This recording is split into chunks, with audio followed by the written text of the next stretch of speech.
Hi, everybody.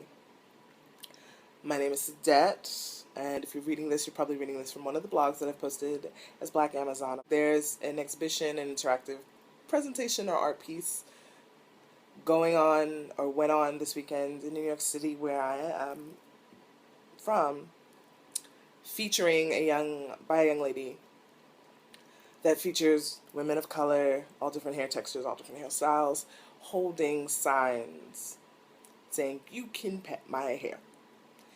And it has inspired a kind of visceral rage in me. I have been natural for about 8 years now, and I was permed for my years of college pretty badly. And then I was natural for 2 years before that. Those 2 years while I was still in high school, it was a real bonding time for us and me, doing my hair and really starting to explore what my hair would look like. And fast forward to the end of that time, right before I pack up to go off to college, I was 16 years old. So I started college very, very young. And my mother was an amazing woman who, if you follow me and you've heard about my tales of living through Sandy and what happened in our area as she and we started to rebuild and navigating the trains and her life in general, know that this lady is scared of very, very little. She does not believe that there's anything that she really can't survive. Begged me to straighten my hair. Um, my mother jumped across the ocean. She worked as a maid. She got me through an elite private school, dealt with racism, sexism, classism, all of the isms. And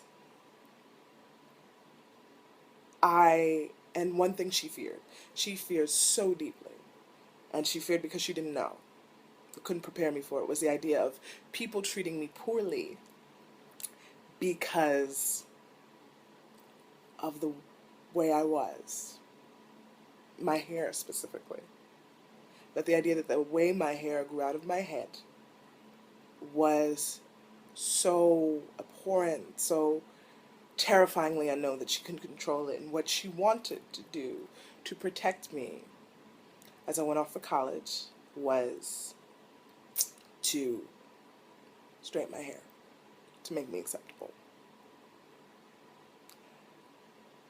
This coming from her was something that made me sit up and take notice. And I did it. I permed my hair. And for the first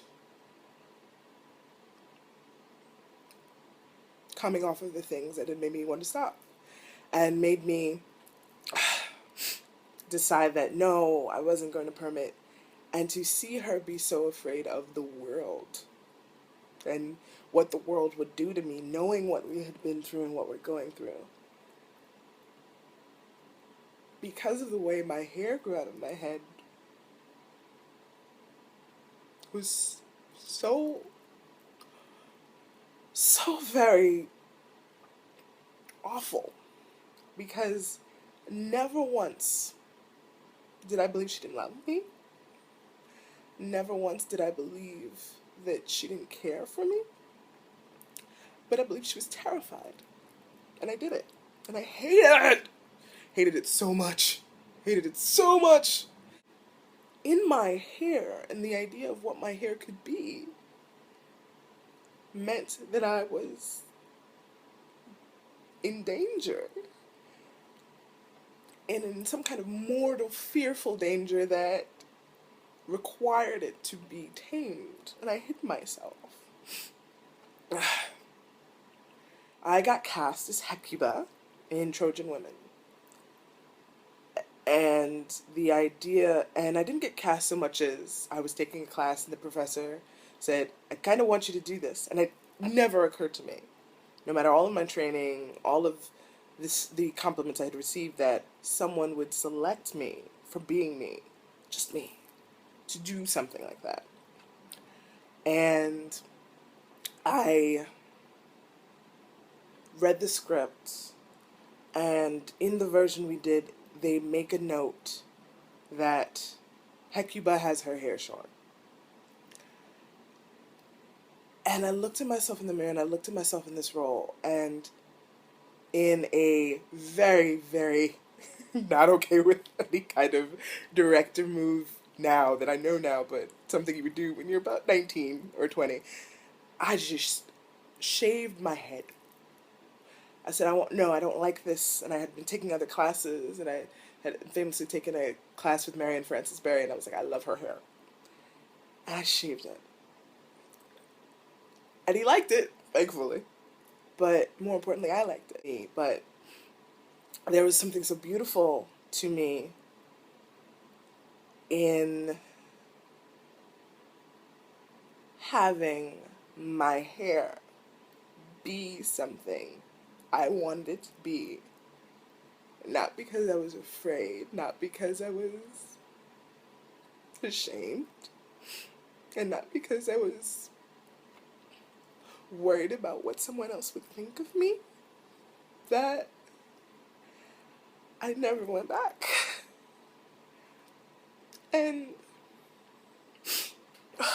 for me, that moment of taking back part of my body in spite of what I was afraid of was so important.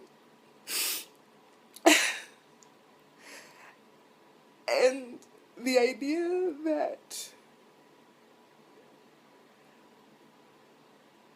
it needs to be a discussion is so painful, because there are always discussions. There's this idea that we don't go have discussions every single day about what it is to walk out into the world as women of color, as black women specifically, and be worried about whether or not we'll be accepted or whether we'll be loved. And how much of that discussion never ever features what we actually want and feel about it. And I don't know what it's for. On the other side, life isn't perfect. I've got all the common worries. Will I ever be loved? Will I ever find a job that really makes me happy? Will I ever make enough money? But on the other side of knowing that at least this part of my body, and through all the trials and tribulations, I don't necessarily drink enough water, I don't moisturize enough, but that my hair is mine, and it grows out of my head the way I want it to, and it looks the way, it reflects the way I take care of me. That is something anyone but me needs to touch or explore to understand that I'm human is, it's not, it's so, it's something I can't let go.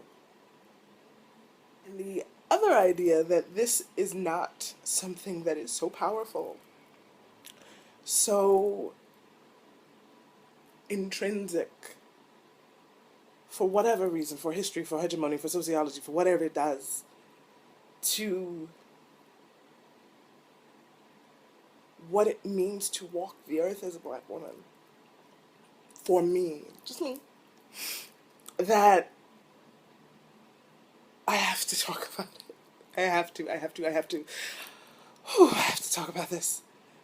And I don't want to talk about this alone. And I needed to talk about this, and I needed to hope that someone would talk about this. And I need to hope that someone will send anything back and that we can talk about this, because it's not just hair. It's not. And you can't pet me because It's mine. It is mine. And it is hers, and it's hers, and it's hers. And it is so important. And there is something so beautiful in loving who you are. And that there is something so terrible in how hard it is for so many of us to get there. That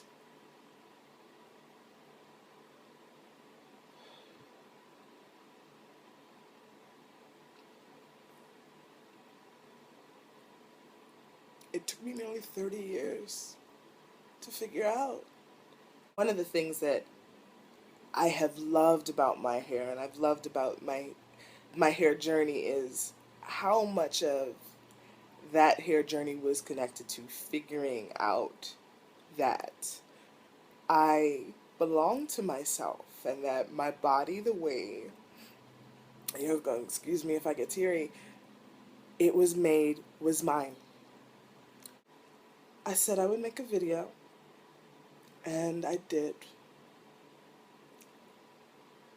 But, and no buts.